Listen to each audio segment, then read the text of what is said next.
चेहरे की जूस की रेसिपी आप जानना चाहते हैं तो ये रेसिपी आपके लिए। It's me Zainab. आप देख रहे हैं ज़ैनिस किचन। बहुत ही मज़ेदार खून बनाने की फैक्ट्री है ये चेहरे का जूस। आए हम स्टार्ट करते हैं। बहुत ही सिंपल तरीके से रेडी कर रही हूँ। सबसे पहले हमने 1 कप चेरी ली, उसकी डंडियाँ और गुठलियाँ अलग कर लेनी है। सबसे पहले हमने वॉश करना है और फिर हमने उसकी डंडियाँ और गुठलियाँ अलग कर लेनी है। गुठली को अलग करने का एक ये भी तरीका है, चाउमीन स्टिक के साथ भी आप निकाल सकते हैं या स्ट्रॉ के साथ भी अलग कर सकते हैं। ये अब मैंने सेपरेट दोनों चीज़ें कर ली। अब हम इसे गुठलियों को डस्टबिन में फेंक ले और ये जो हमारी चेरी है अब हमने इसे एक मिल्क शेकर में ऐड कर देना है। सारी मिल्क शेकर में डालने के बाद हमने काला नमक 1 टीस्पून ऐड करना है और साथ ही शुगर ऐड करनी है 2 से 3 टेबल स्पून। अगर आप शुगर के बगैर बनाना चाहते हैं तो भी बना सकते हैं।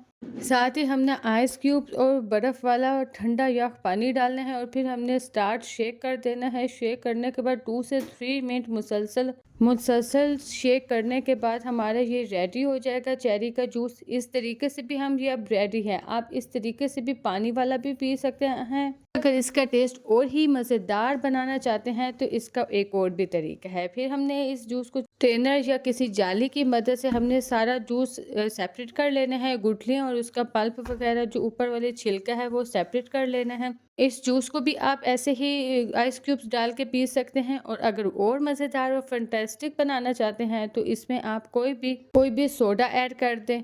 तो सबसे पहले मैंने ग्लासों में आइस क्यूब ऐड किए और फिर चेरी का जूस ऐड किया और साथ ही मैंने और भी मज़ेदार जूस की रेसिपी जानना चाहते हैं तो मेरे चैनल को सब्सक्राइब करें और नोटिफिकेशन वाले बेल को आइकन को प्रेस करें। मिलेंगे नई वीडियो के साथ। वेरी चिल सोडा ऐड किया स्प्राइट का, वो इतना आइसी था और उसमें सारे आइस बने हुए थे और बहुत ही मज़ेदार रेडी हुआ था। इस सिंपल तरीके से आप घर में चेरी का जूस रेडी कर सकते हैं। बहुत ही मज़ेदार चेरी का जूस हमारे लिए बहुत फ़ायदेमंद है, खून की कमी को दूर करता है।